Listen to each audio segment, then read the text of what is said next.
Dear students, हम सातवाहन वंश के बारे में जानना चाहेंगे कि किस तरह दक्षिण भारत में और आंध्र प्रदेश में सातवाहन वंश का उदय हुआ और इनके जानकारी के ऐतिहासिक स्रोत क्या है।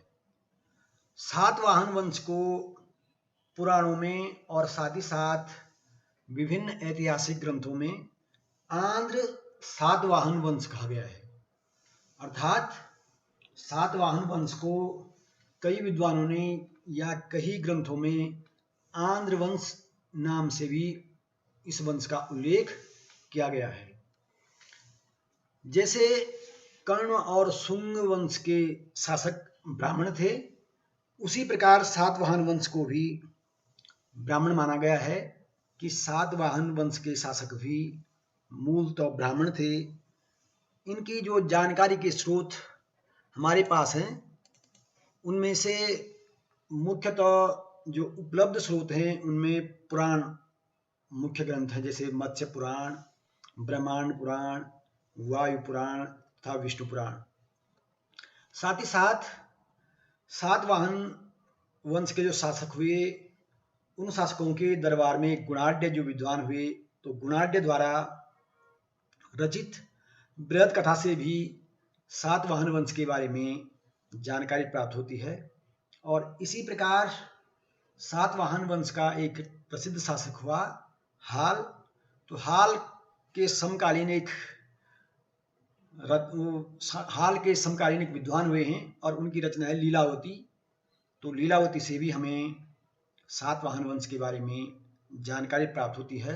साथ ही साथ इसके अतिरिक्त जो अभिलेखीय साक्ष्य हैं, जैसे वाशिष्ठी पुत्र पुलमाविका नासिक गुफा अभिलेख, रानी नयनिका का नानाघाट अभिलेख और इसी तरह के अन्य विभिन्न प्रकार के जो अभिलेख हैं, जिनसे हमें सातवाहन वंशीय शासकों के बारे में जानकारी प्राप्त होती है।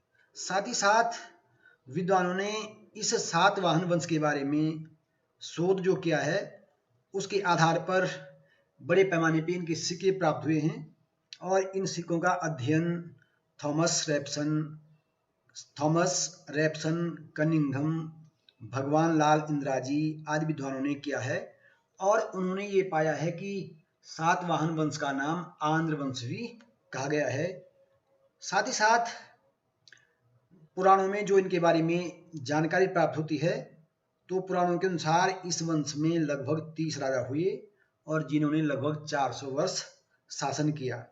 यद्यपि ये अवधि अलग अलग पुराणों में अलग अलग है। जैसे ब्रह्मांड पुराण के अनुसार 456 वर्ष, मत्स्य पुराण के अनुसार 460 वर्ष, वायु पुराण के अनुसार 411 वर्ष इनकी शासन की अवधि मानी गई है। उसी प्रकार विष्णु पुराण ने 300 वर्ष इनकी शासन अवधि को स्वीकार किया है या माना है।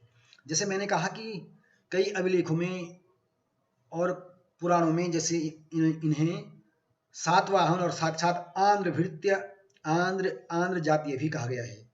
इससे विद्वान इस निष्कर्ष पर पहुंचे हैं कि ये इनका मूल जो प्रदेश रहा होगा, निश्चित ही इनका मूल प्रदेश आंध्र रहा होगा, इसलिए इन्हें आंध्रभृत्य या आंध्र वंशीय भी कहा जाता है। डॉक्टर स्मिथ के अनुसार इनकी प्रारंभिक राजधानी श्रीकाकुलम थी, जबकि भंडारकर जो आरजी भंडारकर प्रसिद्ध इतिहासकार हुए हैं, वे घनकटक को इनकी राजधानी मानते हैं कि इनकी प्रारंभिक राजधानी घनकटक थी। इसी प्रकार गोपालचारी और अन्य विद्वान ये मानते हैं कि जो प्रतिष्ठान, जिसे अब पैठान भी कहते हैं, जो हैदराबाद के औरंगाबाद जिले में स्थित है, तो कई विद्वान इस प्रतिष्ठान को भी इनका प्रारंभिक निवास मानते हैं। इस तरह हम समझ सकते हैं कि आंध्र सातवाहन वंश एक प्राचीन राजवंश रहा है और लगभग इसका उदय जो है मौर्य वंश की समकालीन ही इसका उदय हुआ है। भंडारकर बताते हैं कि आंध्रों का उल्लेख ऐतरेय ब्राह्मण में भी है और जिसकी रचना 500 ईस्वी पूर्व हुई थी। भंडारकर का कहना यह है कि 500 ईस्वी पूर्व जिस ऐतरेय ब्राह्मण ग्रंथ की रचना हुई है, उसमें भी आंध्रों का उल्लेख है। इसलिए वो ये मानते हैं कि आंध्रों का आंध्र वंश जो है लगभग मौर्य वंश के समकालीन ही प्राचीन वंश है, या हम कह सकते हैं कुछ मायनों में मौर्य वंश से पूर्व भी इनका उल्लेख मिलता है। चंद्रगुप्त मौर्य के समय आंध्र एक शक्तिशाली जाति के रूप में विद्यमान थे, और इनके बारे में जो उल्लेख अशोक के 12वें जो शिलालेख है उसमें जो उल्लेख हुआ है, तो आंध्रों के बारे में इस ओर संकेत मिलता है कि उसमें विभिन्न जातियों के साथ आंध्र जाति का भी उल्लेख किया गया है।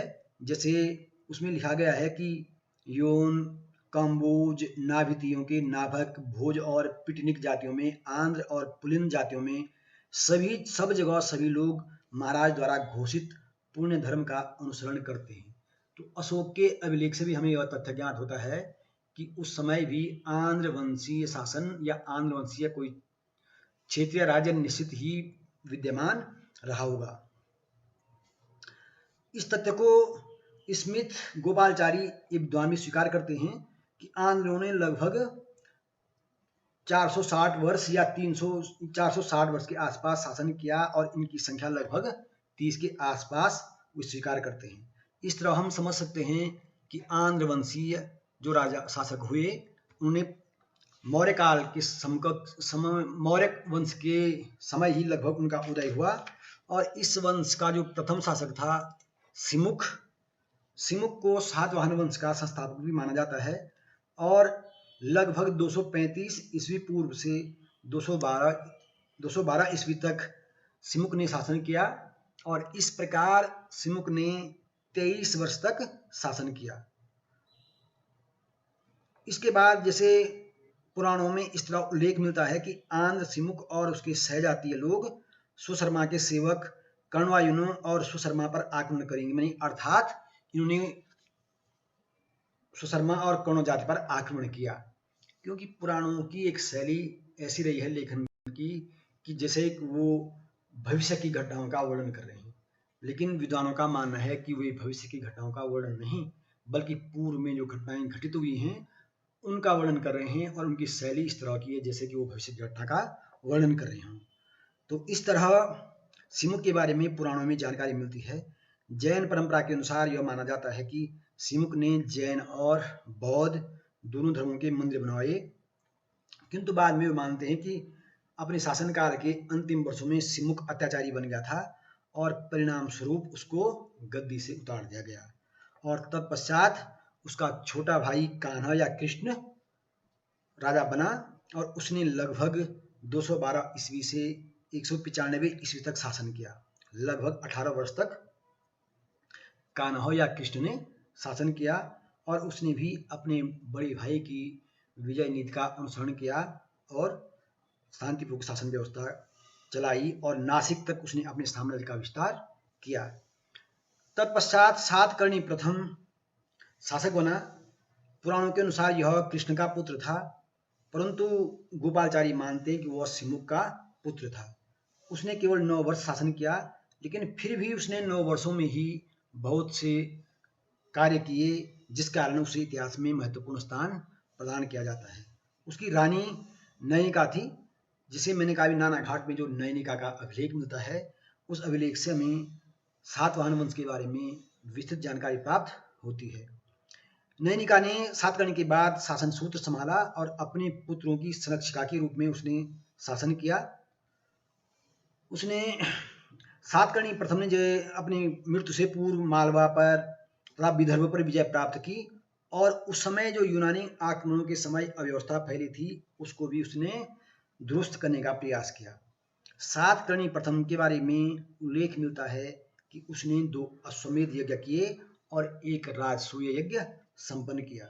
इस प्रकार वह सम्राट बन गया, और उसने दक्षिणापथपति और अप्रतिहत चक्र की उपाधियां धारण की। यज्ञों के समय उसने बहुत सी वस्तुएं दान में दी या दक्षिणा में दी, और साथ ही साथ उल्लेख मिलता है कि उसने हजारों गायें, हाथी, घोड़े, रजत कलश, रथ, कारसार्पण उसने क्या क्या दान किया। इससे ऐसा स्पष्ट होता है कि संभवतः उसका साम्राज्य बड़ा समृद्ध था। यद्यपि जो उसके पुत्र थे जिनमें वेदश्री और सतश्री थे, वे जब नाबालिग थे तो उनकी नाबालिग अवस्था के समय उनकी माता रानी नयनिका ने राजकाज संभाला और बड़ी कुशलता से राजकाज का संचालन किया। इस तरह हम समझ सकते हैं कि रानी नयनिका ने एक स्त्री होते हुए उस काल में भी बड़ी कुशलता से शासन सूत्र संभाला।